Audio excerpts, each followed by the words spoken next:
but drove her to near Dover, where he raped and strangled her before burning her body and disposing of her remains in a nearby pond. It's quite a serious topic, I could say. It's feeling safe when exercising. So, if I read the actual title of the article, the moment I read this, you're probably going to think, oh, it might be men bashing. Okay, and that is men must learn how to make women feel safe while exercising. But look, right, if we look at it, it's that time of the year, isn't it? It gets dark early, like super early. So basically before a normal working hour and after a normal working hour, it's going to be dark. And if we think about it, as men, biologically, in a lot of cases, we are larger, stronger, and as such, could be perceived as intimidating in certain situations, even without realising. That is, unless you are approaching Colleen, one of our patrons, who's a fucking ex-police officer, dog handler, and ski erg world record holder. She'll probably fuck you up, but she's in Newcastle at the moment, I believe, so just stay away from Newcastle and you'll be safe. Yeah, just stay away from Newcastle. I mean, even if Colleen wasn't in Newcastle, I'd stay away from Newcastle anyway, but that's just me. Oh, God's sake. You know. Sorry, Kez. Is he? He's not even from Newcastle, is he? Is he from Newcastle? I'm afraid to ask. I don't know, Kez, if you listen to him, mate. What if he isn't from Newcastle and we say, is he from Newcastle, and then we've offended him? We might from, I don't know, Sunderland is like, they're the same, but they're not, are they? If you say they're the same, they kick off, don't they? Listen, mate, anything north of London for me is, these fucking northerners. Like. These fucking Listen, actually, as a rice slipping, if you're in North London, you're a northerner. Oh, God, right. Fucking country bumpkins. Anyway, as I said, guys, very serious part of news this. Right, anyway, back to the news. So the point of this article is we're always told to go and get more exercise, go for walks. You know, everyone's about the 10,000 step stuff, go for runs, bike rides. But at this time of year, as I said, before and after work, for the conventional working hours, 9 to 5, whatever, it's going to be dark. Regardless of darkness, this article can still be an issue. This is not just related to this time of year. So when we dive into this article, then there was a Dr. Kathy Dodworth, University of Edinburgh, and I'll read out a bit of a quote here, so bear with me. This is sort of an anecdote from her, give an example of why, as a man, you could be intimidating without even realising. So one day last year, I was cycling along the very wide Forth and Clyde Canal. My fitness was great and I had a fine tailwind. I passed a man who had been dawdling, and then suddenly he sped up and started slipstreaming me within a couple of feet. This was in broad daylight, but the canal was empty. I was worried in case he was somehow angered by me passing him, so I kept going for around 5 kilometres, after which my panic was really starting to interfere aerobically. I signalled that I was going to stop as he was so close to me, sat down on a bench and pulled out some food. He stopped too. He said, "Thanks, I needed that," before asking me about the rest of my cycle. I refused to engage as I was recovering from the shock, a perfect example of how some men have no idea how intimidating their actions can be to women. I mean, and this obviously is one case, but is it an isolated case? Well, it doesn't seem to appear so. I mean, obviously, thank God it wasn't sinister, but I mean, Tom, obviously hearing that does open your eyes a little bit, doesn't it? Yeah. I mean, even coming from like someone that's kind of like managed a commercial gym, it from both members and staff, I don't think they realise how intimidating they can actually come across when they don't mean to. Yeah. So it doesn't help. One thing that will help though is by actually raising awareness about this and actually talking about the topic, you know. Mm-hmm. But what I fear is that straight away you bring up this topic and even you said it yourself, Bill, it feels like as soon as you bring this topic up, you've almost got to say, look, we're not attacking men here. Yeah. Because if you go onto social media, etc., where everyone's protected and they can just speak their mind, you'll see blokes frothing at the mouth at articles like this. Like, They will, what was the hashtag, not all men? And it's like, no, I agree, not all men. But at the same time, can you just take the back seat and just fucking listen and not make it suddenly about you being victimised yourself? Mm. So, another thing I want to point out is that, like, mention this topic around this time for the exact reasons you've just said is important. And that is, like, it gets dark very quickly, you know. And even as a male, you know, I feel fucking unsafe going out in the evening in London, particularly, especially around like winter time. But like I can only, I can't imagine what it would be like for a female, you know, because for me it's just a glancing thought. And Tom, straight away when I read this article, my mind got cast back to the Sarah Everard case. So if you're not aware, because also we've got a lot of people listening from over in the States. So on the evening of the 3rd of March 2021, 33-year-old Sarah Everard was kidnapped in South London, England, as she was walking home to the Brixton Hill area from a friend's house near Clapham Common.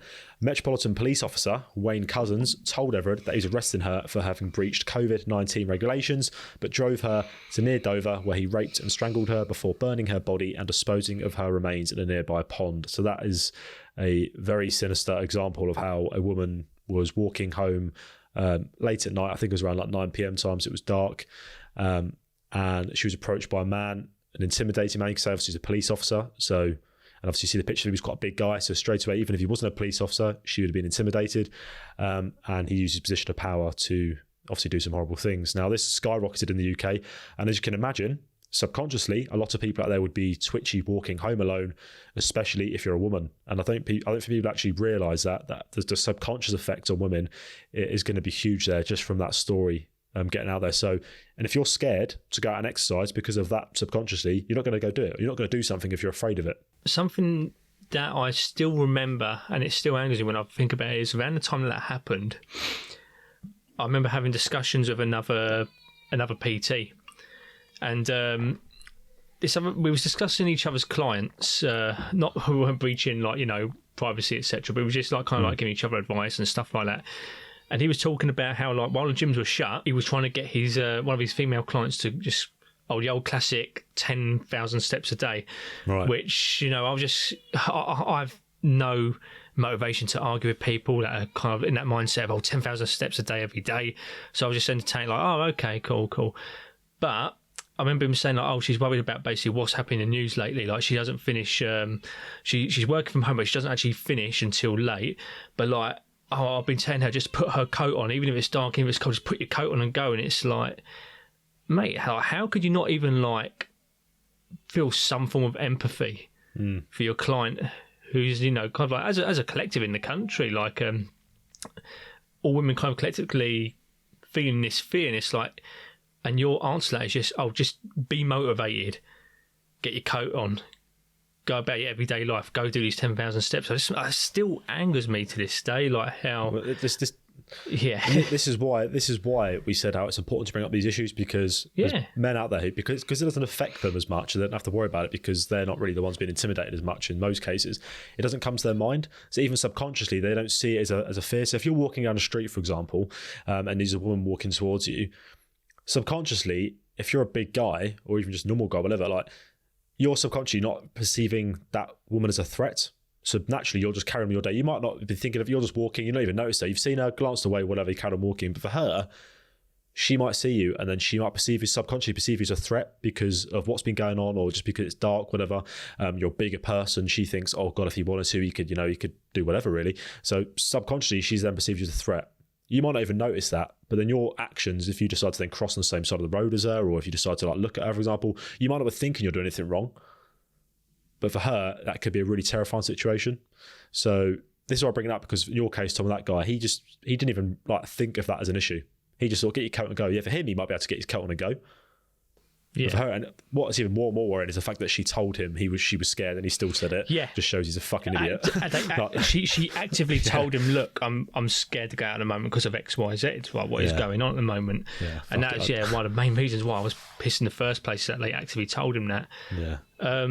But I mean, like, we've spoken about like barriers to exercise before, and this is the thing. Like, when it gets cold, when it gets dark, so kind of moving away from that particular case. But just in general now, we're just talking about how it gets dark, how it gets cold. And bearing in mind, you might live in a place which you might not be keen on walking about in, even in daylight, So what alternatives are there? There are some alternatives. The people that go and walk on the treadmill in the gym, that is completely fine. But it's another reason why I get upset when you get those people who are saying, who goes to the gym just to walk on a fucking treadmill? Yeah, sure. Or, all these cardio bunnies, go lift some weights, or go walk on the street instead. It's like, well, actually, the gym's a safe place for them to do that. Well, relatively safe place, compared to the street. You even get, I think we spoke about this before, you get mall walkers. Yeah, well, we spoke about this. So Yeah, people we that did. go and walk in shopping centres, Big in why? the States, isn't it? In the States, it's pretty big. Yeah, in the States, it's really big, especially amongst like the elderly. But even for like regular, I only said regular people then, as if old people, ain't real humans. Like people that have not yet become obsolete to society is the correct term. No, but even like all age generations, I should say, it can be useful because you're in a well-lit place. You're in a place where if someone was to ever go on, there's usually first aid, there's security, and usually it's, it could be quite warm as well. Yeah, and you get to go window shopping. Another point I want to make, Tom, is we've obviously said about things that people can do there, but I want to give some action points as well for men in general, because I feel like we shouldn't always be saying women should have to do this because of how they feel. Yeah, sorry, mate. Can I just quickly add to that, because that is a point. We shouldn't even be having to find ways to get around these barriers, but sadly there is a barrier. There is, yeah, exactly. But it is sad that it exists in the first place. Like on this article, for example, there was another one attached to it where it's from a guy called Chris Boardman, MBE, and he gives some action steps of how we can basically, as men, do better, essentially, to make it so we're not causing subconscious levels of fear. So the first one is keep your distance, and it's basically the closer you are, the more threatening you seem. If you're walking or running behind a woman, pause to give her some space or cross the road so you aren't behind her anymore. And that's something really simple you could just think about. If you're walking down a street and it's just you and another woman there, cross the road. Especially if you've got a resting bitch face, because I know for me, for example, I like to think I'm quite a friendly guy. Nothing too bad about me, but I know I can have a bit of a resting bitch face if I'm walking down the street. I look like I'm fucking, on an absolute mission to cause some damage. So we take that into mind. It might be best for me just to cross the road, or I've done it before recently. I'm actually really aware of this now. I was walking and I had to cut across somewhere to get to like around this bend. There was a woman coming through the thing. So I actually took like a longer way round just so I didn't have to walk directly towards her onto this archway. Because I thought, there's no difficult. It's not hard for me just to walk around this little thing instead of walking directly towards someone with potentially a resting bitch face, which could cause an emotional bit of distress. So there's no point of it. So that's a really simple thing you can do. There's no need for you to be running behind someone. There's no need for you to be walking right up behind someone. Give people some space. You do it. People like the space anyway, regardless if you're a man or woman. Do you know what? Just because I know that you're going to get people that will say, "Well, I shouldn't have to." Yeah, I shouldn't have to do that, not all men. I actually do that anyway, especially with like the elderly. I'm a fast walker, and I know that can if you have someone barreling towards you, or even worse, because I hate when it happens to me. But when you get someone that you can hear the footsteps coming behind you and it's getting closer and closer, so naturally you think, why is this cunt picking up speed? What are they going to fucking do? So if I know that, look, I'm obviously going to overtake this person, sometimes I'll take either a wide berth or I'll just simply cross the road and do it. It doesn't take any time out of my day, in the day. But that's just me. I'm not saying this should be a law or everyone should do it, but if you want to, have a bit of courtesy, go for it. Be a decent citizen, exactly, yeah. Another one he makes is actually quite an interesting one. I never really thought about this, was never make comments. So even if you think it's a compliment, it could be intimidating to a woman on her own. So stay quiet, essentially, is what he's saying. And this is kind of, it's an interesting one, isn't it? Because people will be like, oh, why can't I say anything? But I always think to a lot of things when you talk to anyone, any sort of dialogue, is like, what outcome are you hoping for here in this conversation? Yeah. If you're making a comment to a woman on her own, what is your possible outcome here? The chances are that, if there's a chance that it can have a negative effect on her emotionally, what's the point? Unless there's a really big positive outcome you're expecting here or something, there's probably no reason for you to say anything. So you might as well stay quiet. If you're in an exercise environment, and this is you and one other person in the space, why do you need to talk to them? You're there to both to exercise. It's not a dating it's not speed dating. You're not there in an organised meetup. You don't know each other. So at the risk of causing emotional distress, just don't say anything. So I think that was a really good point you made there. Do you ever see it in the gym, Tom? Like in your gym, do you ever see any situations where it looks uncomfortable and Yeah. There have been some cases where we just simply got rid of the other member in person because they were just not listening to warnings.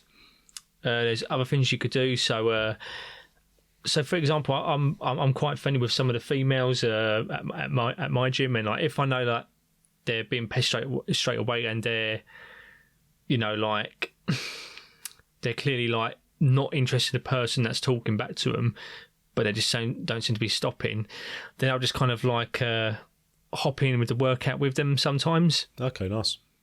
just to simply be a presence there. Now, that's not me trying to be a white knight. It's because I know these people individuals, so I know they feel safe with me. If I was to go and do it to a complete stranger, now in my mind I might think I'm doing something good here, and Joe, what they might even see it that way as well and appreciate it. But at the same time, you've now got two strangers now in your personal space. See what I mean? But yeah, it does happen way too frequently. Way too frequently. And the thing is, like, you will get people that will say, well, I don't see it, or very rarely do I see it. It's like, okay, but how long are you at the gym for? I've been there where throughout the vast majority of last year, I was, for this year, I've been there from 6 a.m. in the morning until 6 p.m. at night. Yeah. Where I also go through all CCTV and I listen to people come to me and say they've got their concerns, and I see it as well through my big window.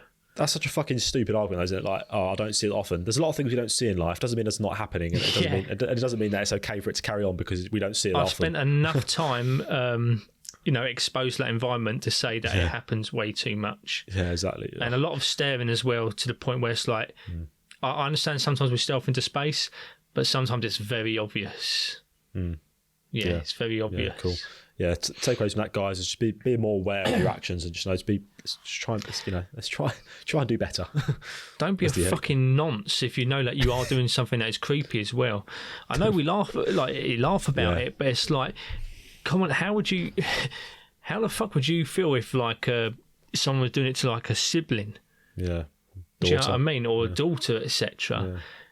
And this is the thing, is like, admittedly, I'm not as I'm more upset about it now than I was before I had kids. Now I've got sons. I'll be honest with you, I'd hate to have a daughter in this day and age. I'd be too scared. But that thought alone is what makes me think, Jesus Christ, what must it fucking feel like to actually be in those shoes in the first place?